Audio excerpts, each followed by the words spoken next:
जय Shri Krishna friends, welcome to Harimukund. आप सभी को देवशयनी एकादशी की बहुत बहुत बधाई। जैसा कि आप सभी जानते हैं कि आज से ही चतुर्मास का भी प्रारंभ हो रहा है, तो यही वो 4 महीने हैं जब हम श्री हरि की शरण प्राप्त कर सकते हैं और श्री हरि को प्रसन्न कर सकते हैं। उसके लिए हमें ज़्यादा से ज़्यादा धार्मिक ग्रंथों को पढ़ना चाहिए, उनका श्रवण करना चाहिए। तो यही 4 महीने हैं जब आप भागवत कथा को सुनने का नियम या संकल्प ले सकते हैं, और उसके लिए आप मेरे चैनल को सब्सक्राइब करें ताकि आप हर एक अध्याय को नियम पूर्वक आसानी से श्रवण कर सकें। कथा को ज़्यादा से ज़्यादा शेयर करने से कोई भी बड़ा दान करने के बराबर पुण्य की प्राप्ति होती है, तो इसे ज़्यादा से ज़्यादा शेयर करें। पसंद आए तो लाइक करें। तो आइए आज की कथा प्रारंभ करते हैं। श्रीमद् भागवत पुराण के चतुर्थ स्कंद के 17वें अध्याय में महाराज पृथु का पृथ्वी पर कुपित होना और पृथ्वी के द्वारा उनकी स्तुति करना, इसकी कथा बताई गई है। श्री मैत्रेय जी कहते हैं, इस प्रकार जब वंदी जन ने महाराज पृथु के गुण और कर्मों का बखान करके उनकी प्रशंसा की, तब उन्होंने भी उनकी बड़ाई करके तथा उन्हें मनचाही वस्तुएं देकर संतुष्ट किया। उन्होंने ब्राह्मण आदि चारों वर्णों, सेवकों, मंत्रियों, पुरोहितों, पुरवासियों, देशवासियों, भिन्न भिन्न व्यवसायियों तथा अन्य अज्ञानुवर्तियों का भी सत्कार किया। विदुर जी ने पूछा, ब्राह्मण, पृथ्वी तो अनेक रूप धारण कर सकती है, उसने गौ का रूप ही क्यों धारण किया? और जब महाराज पृथु ने उसे दुहा, तब बछड़ा कौन बना और दुहने का पात्र क्या हुआ? पृथ्वी देवी तो पहले स्वभाव से ही ऊंची नीची थी, उसे उन्होंने समतल किस प्रकार किया? और इंद्र उनके यज्ञ संबंधी घोड़े को क्यों हर ले गए? ब्रह्म ज्ञानियों में श्रेष्ठ भगवान सनत कुमार जी से ज्ञान और विज्ञान प्राप्त करके वे राजऋषि किस गति को प्राप्त हुए? पृथु रूप से सर्वेश्वर भगवान श्री कृष्ण ने ही अवतार ग्रहण किया था, अतः पुण्य कीर्ति श्री हरि के उस पृथु अवतार से संबंध रखने वाले जो और भी पवित्र चरित्र हों, वे सभी आप मुझसे कहिए।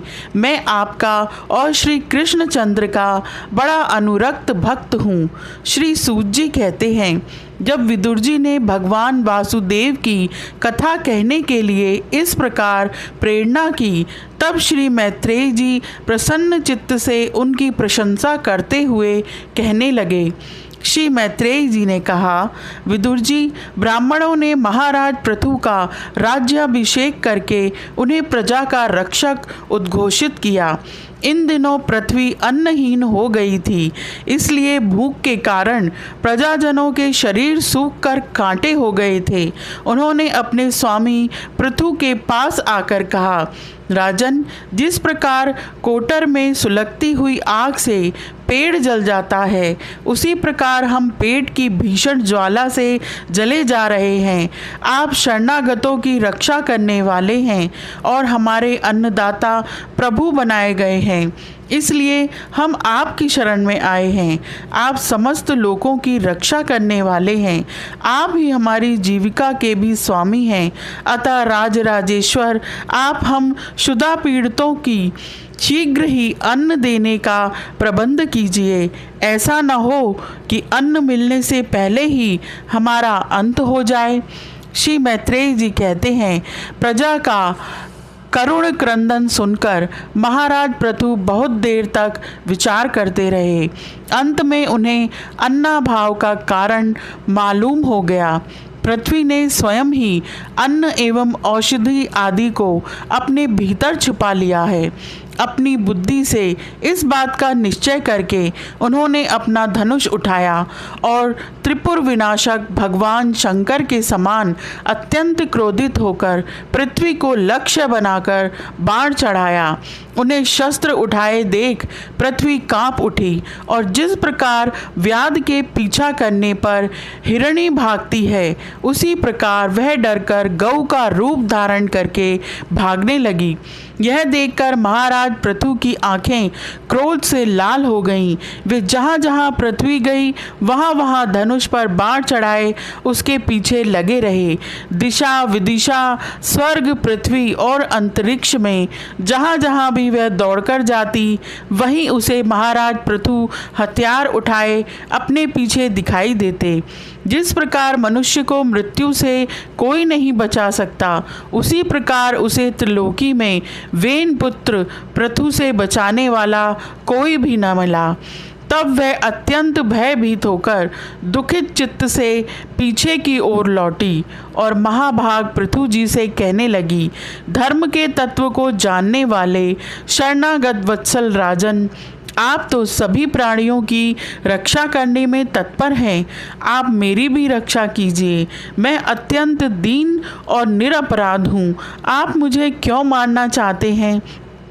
इसके सिवा आप तो धर्मज्ञ माने जाते हैं, फिर मुझ स्त्री का वध आप कैसे कर सकेंगे? स्त्रियां कोई अपराध करें तो साधारण जीव भी उन पर हाथ नहीं उठाते, फिर आप जैसे करुणामय और दीन वत्सल तो ऐसा कर ही कैसे सकते हैं?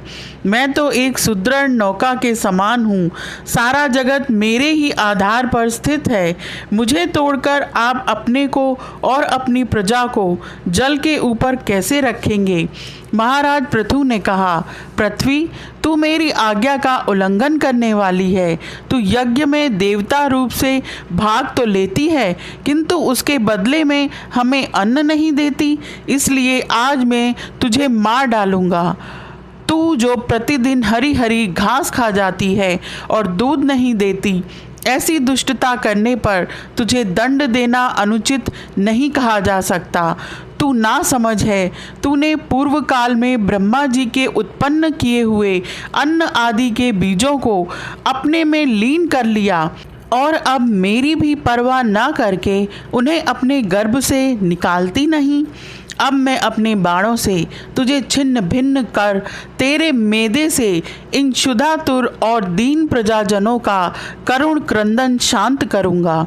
जो दुष्ट, अपना ही पोषण करने वाला तथा अन्य प्राणियों के प्रति निर्दय हो, वह पुरुष, स्त्री अथवा नपुंसक कोई भी हो, उसका मारना राजाओं के लिए न मारने के ही समान है।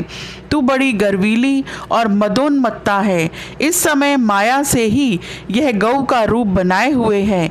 मैं बाणों से तेरे टुकड़े टुकड़े करके अपने योग बल से प्रजा को धारण करूँगा। इस समय महाराज पृथु काल की भांति क्रोधमयी मूर्ति धारण किए हुए थे। उनके ये शब्द सुनकर धरती कांपने लगी और उसने अत्यंत विनीत भाव से हाथ जोड़कर कहा। पृथ्वी ने कहा, आप साक्षात परम पुरुष हैं तथा अपनी माया से अनेक प्रकार के शरीर धारण कर गुणमय जान पड़ते हैं। वास्तव में आत्मानुभव के द्वारा आप अधिभूत आध्यात्म और अधिदैव संबंधी अभिमान और उससे उत्पन्न हुए राग द्वेष आदि से सर्वथा रहित हैं। मैं आपको बार बार नमस्कार करती हूँ। आप संपूर्ण जगत के विधाता हैं। आपने ही यह त्रिगुणात्मक सृष्टि रची है और मुझे समस्त जीवों का आश्रय बनाया है। आप सर्वथा स्वतंत्र हैं। प्रभु, जब आप ही अस्त्र शस्त्र लेकर मुझे मारने को तैयार हो गए, तब मैं और किसकी शरण में जाऊं? कल्प के आरंभ में आपने अपने आश्रित रहने वाली अनिर्वचनीय माया से ही इस चराचर जगत की रचना की थी और उस माया के ही द्वारा आप इसका पालन करने के लिए तैयार हुए हैं। आप धर्मपरायण हैं, फिर भी मुझ गौ रूप धारणी को किस प्रकार मारना चाहते हैं? आप एक होकर भी मायावश अनेक रूप जान पड़ते हैं तथा आपने स्वयं ब्रह्मा को रचकर उनसे विश्व की रचना कराई है। आप साक्षात सर्वेश्वर हैं। आपकी लीलाओं को अजितेंद्रिय लोग कैसे जान सकते हैं? उनकी बुद्धि तो आपकी दुर्जय माया से विषिक्त हो रही है। आप ही पंचभूत इंद्रिय, उनके अधिष्ठात्र देवता, बुद्धि और अहंकार रूप अपनी शक्तियों के द्वारा क्रमशः जगत की उत्पत्ति, स्थिति और संहार करते हैं। भिन्न भिन्न कार्यों के लिए समय समय पर आपकी शक्तियों का आविर्भाव, तिरोभाव हुआ करता है।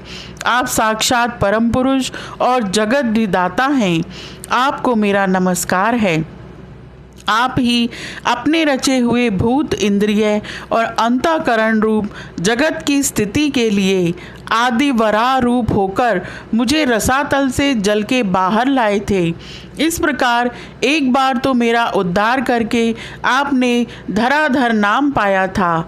आज वही आप वीर मूर्ति से जल के ऊपर नौका के समान स्थित मेरे ही आश्रय रहने वाली प्रजा की रक्षा करने के अभिप्राय से पहने पहने बाण चढ़ाकर दूध न देने के अपराध में मुझे मारना चाहते हैं।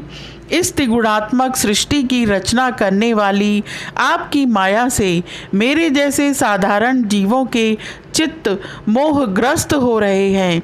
मुझ जैसे लोग तो आपके भक्तों की लीलाओं का भी आशय नहीं समझ सकते। फिर आपकी किसी क्रिया का उद्देश्य ना समझें तो इसमें आश्चर्य ही क्या है। अतः जो इंद्रिय संयम आदि के द्वारा विरोचित यज्ञ का विस्तार करते हैं, ऐसे आपके भक्तों को भी नमस्कार है। यह अध्याय यहीं समाप्त होता है। आज के लिए इतना ही। Please like, share and subscribe my channel. Thank you.